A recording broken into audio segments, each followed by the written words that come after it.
Hello guys, welcome back to Ash and Walls Minis. My name is Osling, but you can call me Ash. Today I'm working on a rocking horse for my haunted house. And I've already got all the pieces cut out. Started with just a sketch and using one of the dolls that's going in that house as kind of a size reference.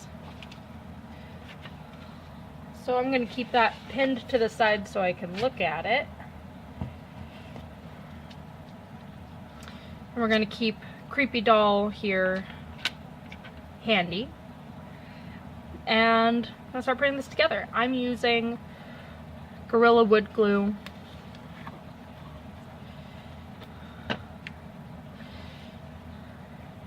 I like to do things as true to form as possible. And when I was doing research on antique rocking horses, I found out that they're usually laminated. So I'm attempting to make a laminated rocking horse, and it's gonna be interesting. So I just have the different levels getting smaller as it goes out. And then these will be sanded down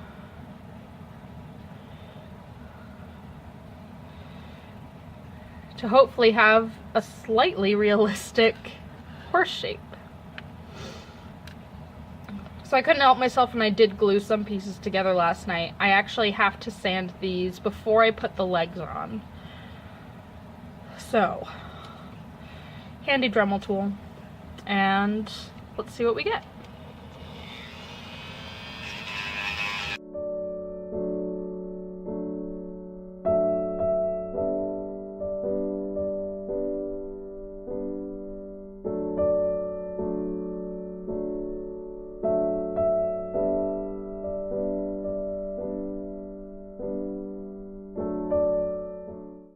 Alright, so now I have the belly a little bit more smoothed out, and I can go ahead and attach the legs.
So one of the reasons why I wanted to laminate the horse instead of carving it out of foam or a single block of wood is because I discovered that when the full-size ones are laminated, they usually leave the inside hollow.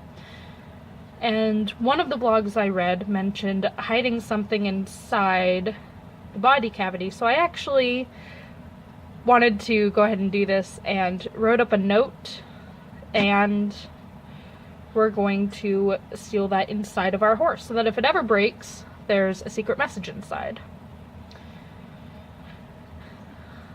So I'm going to go ahead and plop this down, and then we're going to make kind of a horse sandwich, for lack of a better term.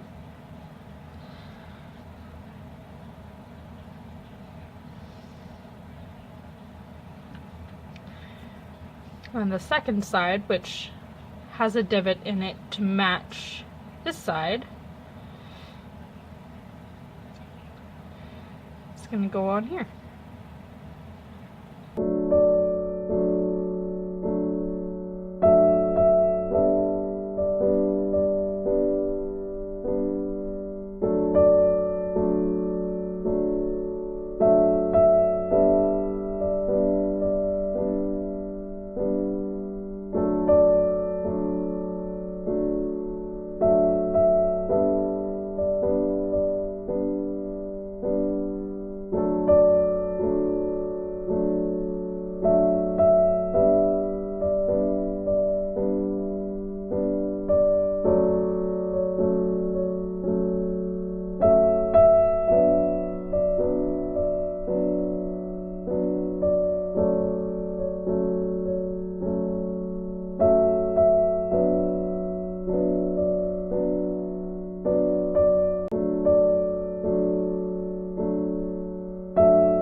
So after much sanding, this is what we have. Most of a horse. I still have to put 2 more legs on this side, and then we'll put the face on to bulk that out. I'm going to start with the legs. And so I have these here, front and back. Before I glue them on, I'm actually going to do the bulk of my sanding because getting the Dremel in here to shape everything is going to be a pain. And I know I'm going to mess it up if I do that. So I'm actually going to shave these down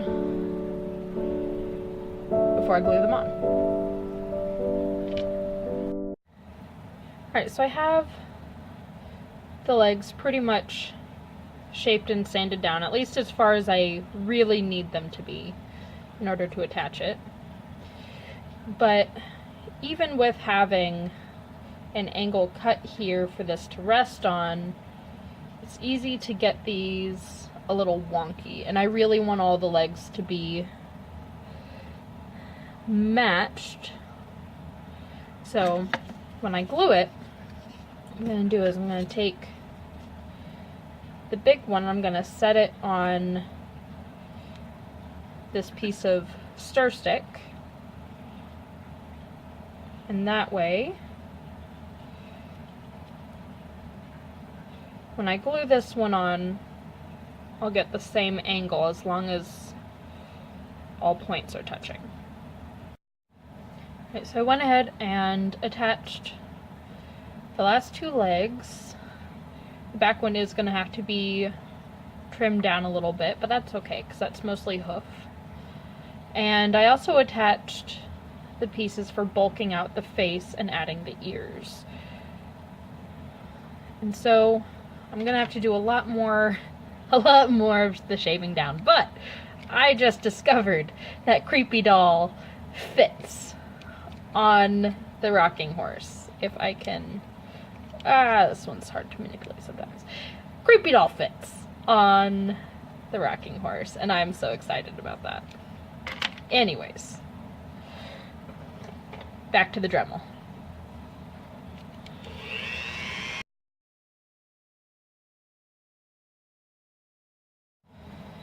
Okay, so I've done pretty much all the carving that I feel comfortable doing with the Dremel on the body, and now I really have to address the face.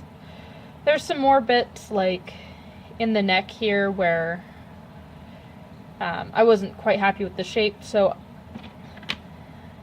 everything else that I'm not doing with the Dremel I'm going to be doing with tiny files. The face I'm going to do some of it with the Dremel. And I don't know how much I'm going to be able to show you because it's all tiny and fiddly, and I'm probably going to be holding it quite close to my face to work on it. But so we have to transition from these very bulky ears down to a more slim neck.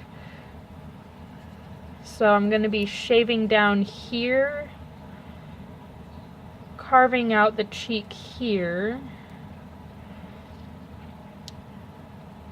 carving out a little bit between the eyes, and then I'll worry more about facial features like the nose and the eyes a little bit later, but that's the gist of it. And so everything that I've kind of shaded in, I'm going to start hacking away with the Dremel. Alright, so I did jump ahead. There wasn't much left to do. I sanded the body down with some 400 grit sandpaper, got some more detail on the face. You can see there are some nostrils and eyes going on there. Goodness, cannot focus. Yeah, and then I put it on rockers, which was a fairly simple bow shape, cut out 2 identical, and then because I decided not to have them parallel, I did sand them down to have a bevel so that it would sit flat on the ground. And I added some planks to act as weights because all of the weight is up here. And when we set it down, it kind of takes a bit of a nosedive. So it's sitting more like that than like that. But in a haunted house, I think it'll work out just fine. I did pre-drill a hole to mount the tail later, and I'm not sure how I'll do the mane yet. But yeah, fun project for a day.